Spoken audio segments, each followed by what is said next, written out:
Hola, hola chicos, volvemos nuevamente a estas tutorías, a estos videos que estamos haciendo para las plataformas de Manhattan School y para YouTube. Estamos hablando sobre la historia de México en la segunda parte de este tema, muy bonito, muy apasionante para saber cuáles han sido las formas de vida de nuestros antepasados, cómo fue que llegamos a ser al país que somos actualmente. Y bueno, hoy les voy a hablar un poquito sobre lo que es la Guerra de Reforma. En esta parte de la historia de México, después de la proclamación del Plan de Ayutla, acuérdense que desconocemos con el Plan de Ayutla, desconocemos, ¿verdad? Como si nosotros lo hubiéramos hecho. Bueno, desconocemos a López de Santana como presidente de la República. ¿Por qué? Porque tras casi un año y medio de guerra, él pierde lo que es este territorio y abandona la presidencia. Y bueno, pues hay que poner un triunvirato que estuvo en el frente del país todo un año más. ¿Por qué? Porque él prácticamente quedó a la mitad de su gobernado, o sea, del tiempo que él tenía que gobernar, queda a la mitad de eso. Pues entonces el año y medio que faltaba tuvieron que poner un triunvirato para poder seguir teniendo un representante en el gobierno del país, ¿verdad? Frente a este país, en octubre de 1855 quedó Juan Álvarez y él llega al primer puesto. El plan de Ayutla repudiaba de la venta de mesillas y le exigía elegir un Congreso Constituyente para reinstaurar una república representativa y federal. Bueno, porque entonces el país no les permitía tener un gobierno autónomo, que no tuviera que tener una dependencia, por ejemplo, de los Estados Unidos, y que los Estados Unidos nos estuvieran ahora sí que ordenando lo que teníamos que hacer a través del presidente López de Santana, las deudas que nos estaban hundiendo. ¿Ok? Álvarez formó un gabinete de liberales radicales. Ese fue el problema, que como eran Melchor Ocampo, Ponciano Arriaga, Guillermo Prieto, Benito Juárez y Sebastián Lerdo de Tejada. El único moderado fue Ignacio Comonfort, a quien designó un sustituto pocos días después. Durante el gobierno se promulgaron varias leyes, Juan Álvarez fue el presidente en aquel entonces, y acuérdense, entonces se promulgan varias leyes, que es la ley Juárez, la ley Lerdo, la ley Iglesias y la ley La Fragua. Estas leyes se incluyeron en la Constitución de 1857, y lo que causó un descontento con la Iglesia. Recuerden que les comentaba en el video anterior que la Iglesia pues la hacen prácticamente a un lado de lo que era el gobierno. La Iglesia ya no mandaba, la Iglesia ya no nos podía ordenar, no nos podía asustar con amenazas que ellas tenían para que diéramos diezmo, para que diéramos aportaciones a la Iglesia que pues no estaban bien. Entonces, esta ley se hace el 5 de febrero de 1857, de hecho por eso es que se celebra el 5 de febrero como una fecha especial. Lo que causó un descontento con la Iglesia, y se empieza lo que es la Guerra de Reforma, que duró 3 años esta guerra, o sea, de 1857 a 1860. Con el fin de derogar la Constitución, el general conservador Félix Zuloaga emitió el Plan de Tacubaya pidiendo una nueva Constitución. Después de esta se da la Constitución en 1857, pero el 17 de septiembre el presidente desconoció la Constitución que había jurado poco tiempo antes Benito Juárez, que él fue el que empieza esa ley de 1857 del 5 de febrero. En este tiempo el presidente de la Suprema Corte de Justicia el presidente de la Cámara de Diputados y 3 diputados más fueron encarcelados, ¿verdad? Entonces, ¿como para qué? Como para que no pudieran sacar otra nueva ley y que esa quedara como estaba. Semanas después, el presidente Comonfort, que era el que estaba reinando, arrepentido al ver los extremos a que estaban dispuestos a llegar los militares, pues obligado por las circunstancias dejó en libertad a Juárez, a Benito Juárez, porque lo encarcelan. Acuérdense, los acabamos de comentar, que lo encarcelan, y de hecho la iglesia excomulga a todos los que hicieron estas leyes. ¿Por qué? Porque pues no les convenían estas leyes a la iglesia y los excomulgan. De hecho, Benito Juárez es excomulgado, ¿verdad? Y las otras personas que, como iglesias, como Comonfort y ellos.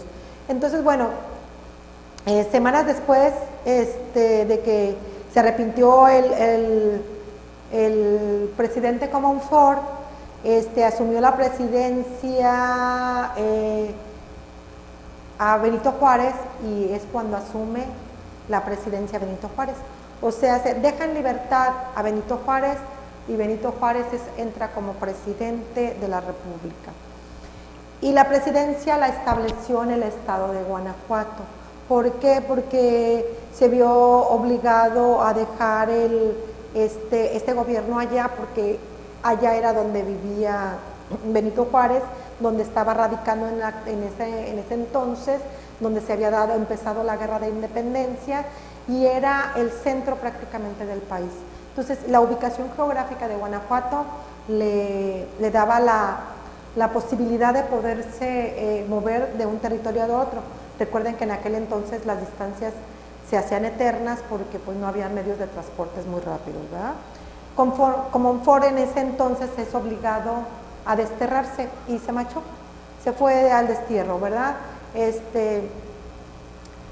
El gobierno fue reconocido como un cuerpo diplomático y acreditado en México, incluido el país norteamericano, que reconocen que Benito Juárez era el presidente, porque a pesar de que pues no lo querían eso, entonces pues tuvieron que reconocerlo de alguna manera, ¿ok?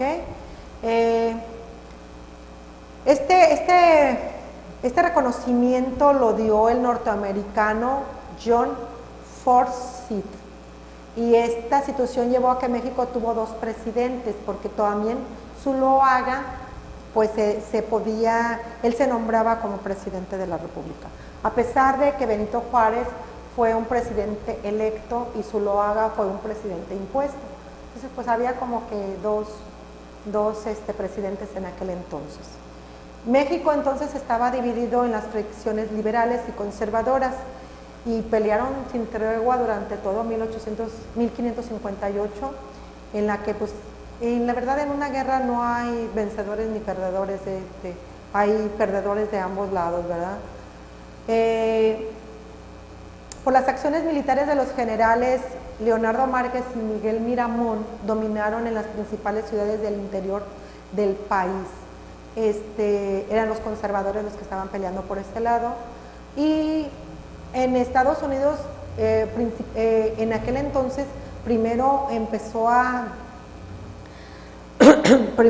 apoyar al grupo conservador, y después lo desconoció por haberse negado a vender Baja California, Chihuahua, Sonora y Sinaloa, más un paso a perpetuidad por el istmo de Tehuantepec, que era lo que quería Estados Unidos. O sea, no le bastaba con haberse quedado con California y con Texas, no, quería todo Chihuahua, todo Baja California, todo Sonora y toda la Sinaloa. O sea, que nos iban a dejar la cuarta parte del país, del centro hacia lo que es actualmente hasta el estado de Yucatán, ¿sí? O la colindancia con Belice y con Guatemala. Entonces estamos hablando que se enojan con los conservadores por no quererlo vender esa parte, y pues entonces les dicen, sí, pues entonces ya no te apoyo, y empieza a apoyar a los liberales, que es cuando, de hecho, si no sé si han visto alguna vez alguna película de Pancho Villa, o de Francisco Villa, que en realidad su nombre pues ya sabemos que era Doroteo Arango, ¿verdad? Tenemos entonces la que se enojan los americanos o los de Estados Unidos, se enojan con el país de los conservadores, con la parte de los conservadores y empiezan a apoyar a los liberales y se sigue la guerra, ¿sí? Por su parte, el 14 de diciembre del mismo año, Juárez firmó el Tratado de McLean, McLean-Ocampo, que buscaba el reconocimiento y el apoyo de Estados Unidos a su gobierno, pero no fue ratificado por este país en el que estaba fraguando la guerra de secesión, porque los políticos del norte veían al tratado como una maniobra del presidente Buchanan y de los esclavistas para ganar territorio en la frontera sur.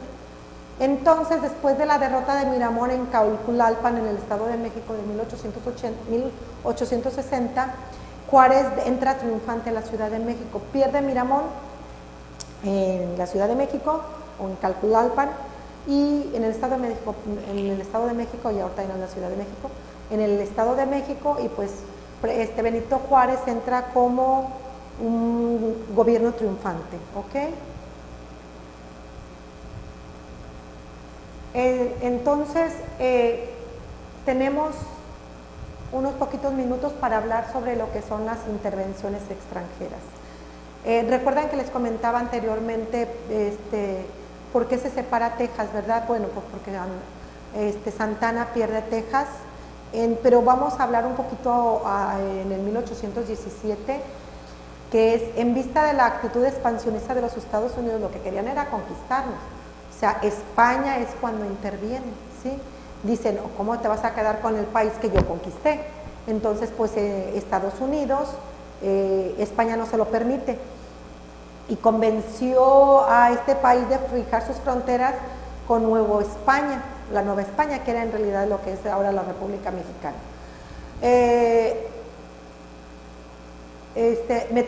Metrópoli renunció lo que era la Florida a cambio de terminar con la pretensión norteamericana de considerar Texas como parte de Luisiana, que había sido comprada en 1803 a los franceses. O sea, les explicaba en el video anterior que México, parte de toda la población de Estados Unidos estaba representada por muchos países, o sea, franceses, españoles, suizos,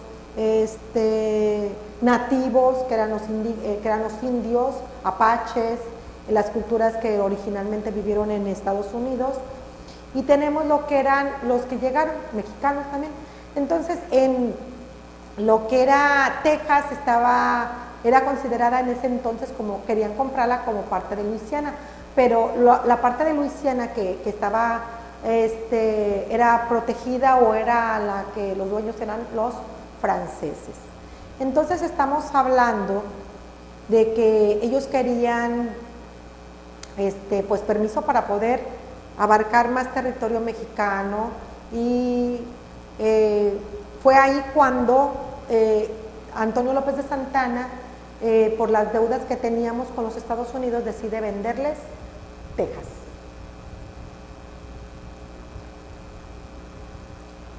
Las principales causas de la separación de Texas fueron la ley de colonización promulgada en 1830, que suspendía la entrada de norteamericanos y daba facultades al gobierno federal para controlar todo lo relacionado con el establecimiento de colonias a esa tierra. O sea, que como ya no le permitían a Texas, a entrar a los norteamericanos, no le permitían entrar a Texas, entonces pues, ¿qué dicen ellos? Pues me lo quedo, ¿verdad? Mejor, y así pues no tenían problemas.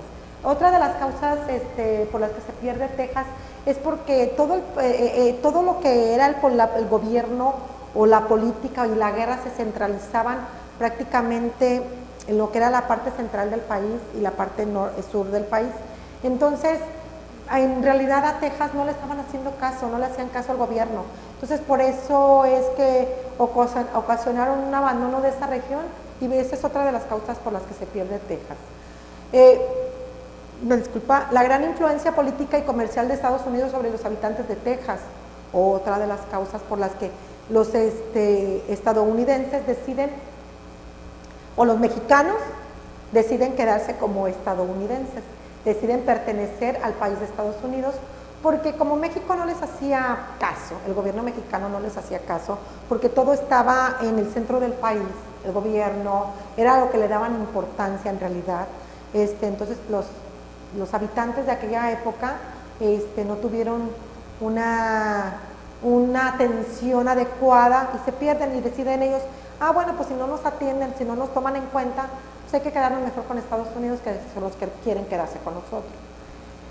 Y la otra parte, que era la más importante para Estados Unidos, como siempre, es la riqueza del territorio, ya que sus tierras eran prácticamente agrícolas. Entonces, eso es una de las principales cosas que hicieron que se perdiera Texas. Otro de los puntos importantes es que la inexistencia de la esclavitud, ¿sí? En Estados Unidos estaba prohibida en aquel entonces ya la esclavitud, no había esclavos. Entonces, por eso Estados Unidos le interesaba quedarse con ese territorio también. ¿Sí? Uno de los políticos norteamericanos que impulsó la separación fue el general Jackson. El apoyo de algunos mexicanos impulsaron y reconocieron la independencia de Texas. Y ese fue el primer paso para sumar el estado al país vecino, ¿verdad? Ese es el problema. En los primeros meses de 1836, Santana, con un ejército de 6,000 hombres mal preparados y con armas deficientes, combatió a los rebeldes y pudo tomar las fuentes de Goliat y el Álamo en San Antonio Bejar, el Refugio y Corporo, que eran las principales bastiones de los tejanos. En este último no aceptó la rendición de extranjeros y mandó fusilar a todos los prisioneros que habían hecho Antonio López de Santana. Este rencor y un descuido de Santana ocasionaron que poco después de los sedenciosos pudieran sorprenderlo y tomarlo prisionero en San Jacinto. Y bueno, pues lo que ya sabemos es que para que no lo maten, entrega Texas, ¿verdad? Y entrega, de hecho, California. Bueno, nos vamos a un poquitito a lo que es otra guerra. Vamos a hablar brevemente de lo que es la guerra de los pasteles. Suena cómico este nombre, pero en realidad esta es una guerra que se da con Francia y que inicia principalmente porque empieza con un pastel, así literal. Le avientan un pastel a alguien y de ahí se empieza a aventarse pasteles y de ahí empiezan los pasteles, ¿ok? Esta guerra es contra los franceses, que también quisieron invadirnos, ¿verdad? En 1838 Francia bloquea los puertos de Veracruz y de Tampico para exigir un pago como indemnización por daños y prejuicios contra negocios franceses en México, precisamente de esas pastelerías que les hablaba.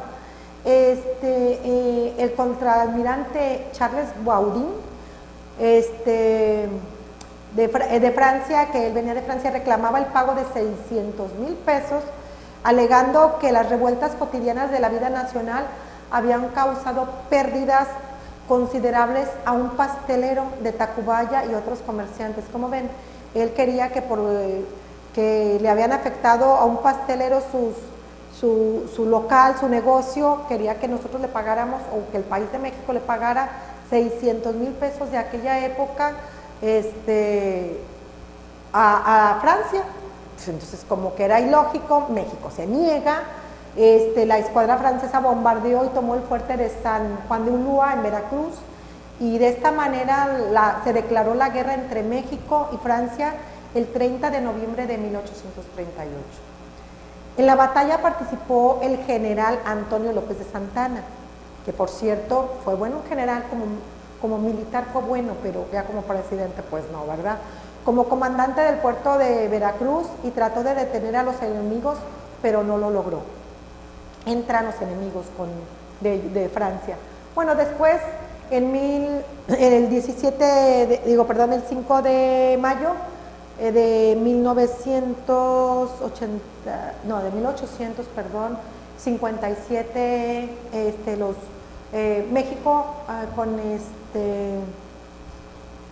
México detiene a los franceses en la guerra del 5 de mayo, ¿ok?